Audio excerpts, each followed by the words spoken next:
बिस्मिल्लाहिर्रहमानिर्रहीम, अस्सलाम वालेकुम। मैं हूँ उबैद भट्टी और आप देख रहे हैं डेली न्यूज़ टीवी। नाज़रीन, इस वीडियो में मैं आपसे एक बहुत इंपॉर्टेंट न्यूज़ शेयर करना चाहूँगा।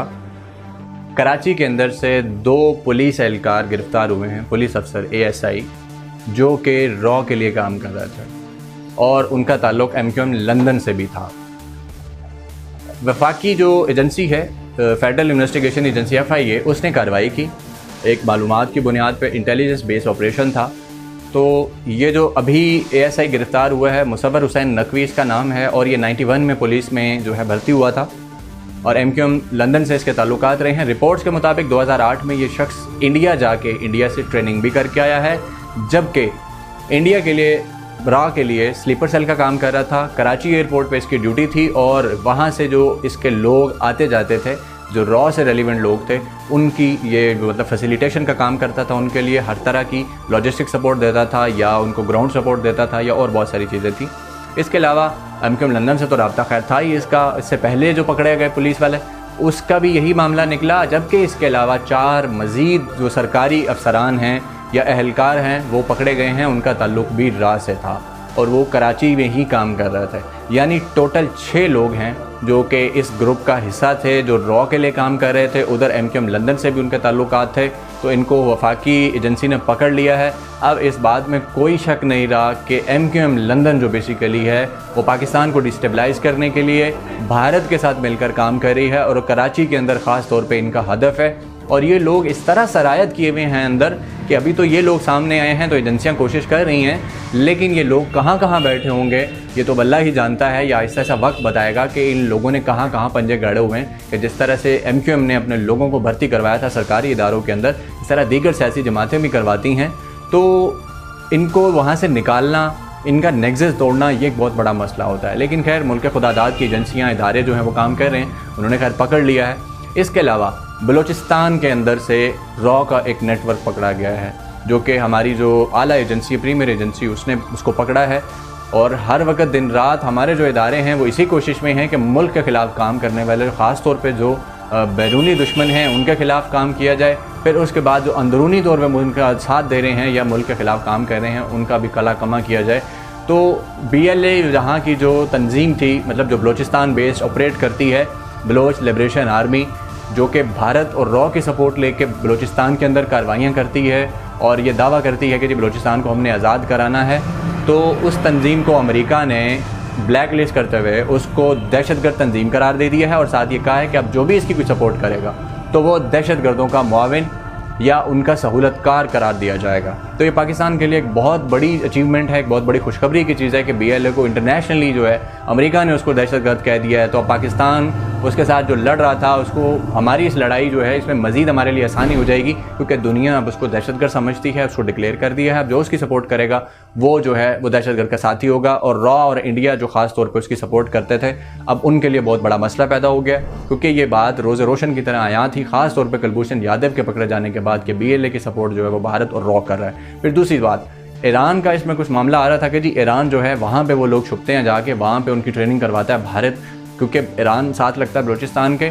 तो इस पे अहम तरीन मैं आपको रिपोर्ट देता हूँ कि पाकिस्तान की तरफ से ईरान को मालूमात फराम की गई हैं कि फ़लाँ जगह पर BLA के दहशतगर्द, उनके लीडरान आपके मुल्क के अंदर रह रहे हैं, ट्रेनिंग कर रहे हैं या रॉ के लोगों के साथ इनके ताल्लुकात हैं, तो इनके ख़िलाफ़ कार्रवाई की जाए। तो ये एक बहुत क्रूशल स्टेज है इस वक्त कि अब देखना है कि ईरान इस पर क्या जवाब देता है, क्योंकि ईरान के अंदर वो लोग मौजूद हैं।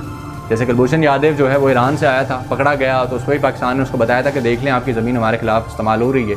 और ईरान जैसे कि बहुत बढ़ के भी लगाता रहा, इशू भी क्रिएट करता रहा कि जी पाकिस्तानी की ज़मीन उनके खिलाफ इस्तेमाल होती है, जबकि एक्चुअली उनकी ज़मीन हमारे खिलाफ इस्तेमाल हो रही है। अब ईरान को मालूमात दे दी गई हैं, अब ईरान कार्रवाई करता है कि नहीं करता, तो ये चीज़ आगे डिसाइड करेगी कि ईरान और पाकिस्तान के जो नेबरिंग ताल्लुकात हैं वो किस नौइयत के होंगे। अब इनका क्या तय होगा कि ये नेबर्स उस तरह से ही रहेंगे जैसे हैं कि नहीं, बरादर इस्लामी मुल्क जैसे हम कहते हैं वो वैसे रहेगा कि नहीं रहेगा, क्योंकि ज़ाहिर है जो हमारा दुश्मन है उसको अगर वो सपोर्ट करेगा तो ये बहुत बड़ा एक मसला है, एक असूली तौर पे भी एक अच्छी चीज़ नहीं है। फिर उसके बाद भारत जो है उसका ईरान के साथ बड़ा ताल्लुक़ रहा है, फिर रॉ जो है जो वो ईरान के अंदर ऑपरेट करती है, उसके अलावा BLA जो है उसकी वो सपोर्ट करती है पाकिस्तान को डिस्टेबलाइज़ करने के लिए। तो अब ये उन दोनों के लिए मसला हो गया, ईरान के लिए भी और भारत के लिए भी।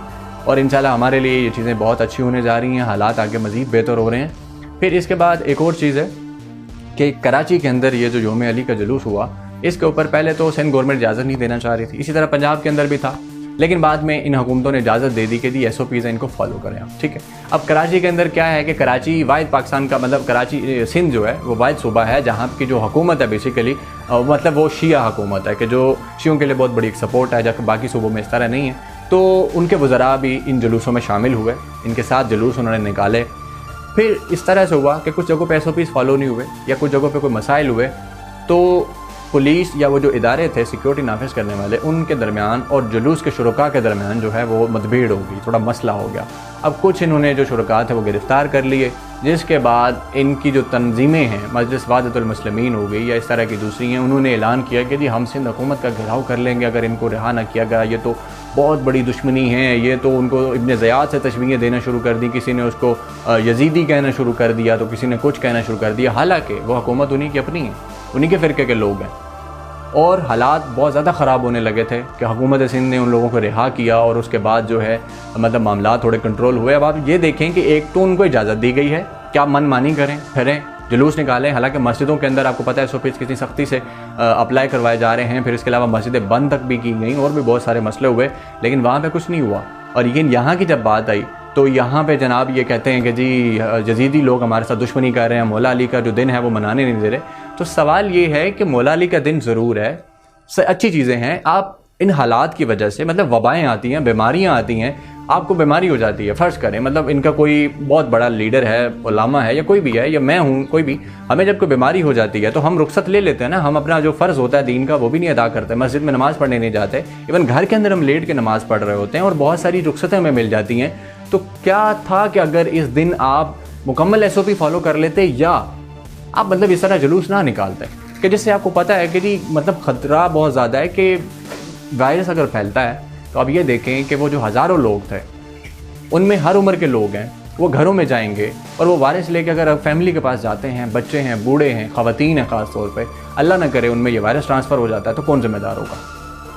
फिर आप कहेंगे कि जी हमने तो बड़ी कोशिश की थी, हमने तो SOP फॉलो किए थे। तो बात इसमें सारी है ज़मीर की और सोच की, कि अगर आप इंसान ये सोच लेना कि मेरी एक छोटी सी गलती की वजह से दूसरे इंसानों का नुकसान ना हो, तो मेरा ख्याल है बहुत सारे मामला ठीक हो सकते हैं। तो हमारे मुल्क के अंदर ये जो मजहबी तबकात हैं ख़ास तौर पे, इनको इस चीज़ के बारे में सोचना होगा कि उनकी कितनी बड़ी ज़िम्मेदारी है इस सारी सिचुएशन के अंदर, कि वबा फैली हुई है। इस वबा के अंदर तो अल्लाह और उसके रसूल ने भी हुक्म दिया है कि जहाँ हो वहाँ से कहीं हिलो मत, आगे कहीं मत जाओ, किसी दूसरे इलाके में मत जाओ कि लोगों के अंदर ज़्यादा जो है वबा फैल सके। तो वहाँ हो वो वहीं रहे, उसको बाहर निकलने से मना किया गया। तो इसी तरह आप कोशिश करें अपने घरों में रहें, इबादत करनी है अपनी ख़ास जगह बना के वहाँ पे करें, अपने आप को सेल्फ़ क्वारंटीन रखें ताकि दूसरों के अंदर ये वबा ना फैले। तो अल्लाह पाक से ये दुआ है कि अल्लाह पाक हम सबको जो है तौफीक दे कि हम इन चीज़ों पे अमल करें और हमें अल्लाह पाक इन बीमारियों से बचाए, इस सारे मसाइल से बचाए, अपनी रहमत करे। और दूसरा मुल्क के खुदादाद को जो मसला पेश आ रहा था ये रॉ वाला और ये दूसरे सारे जो मसाइल हैं वो मैंने आपसे शेयर किए, अल्लाह पाक हमारे मुल्क की हिफाजत करे इस बाबरकत महीने के तवस्सुत से, और इसके बाद जो आने वाले हालात हैं वो हमारे लिए हर तरह से हमारे हक़ में बेहतर हों। अगर आपको ये वीडियो पसंद आई हो तो बराए मेहरबानी हमारे चैनल को सब्सक्राइब कीजिए, लाइक कीजिए और बेल आइकन का बटन दबाइए ताकि हमारी सपोर्ट हो सके। उबैद भट्टी को इजाज़त दीजिए। अल्लाह हाफ़िज़।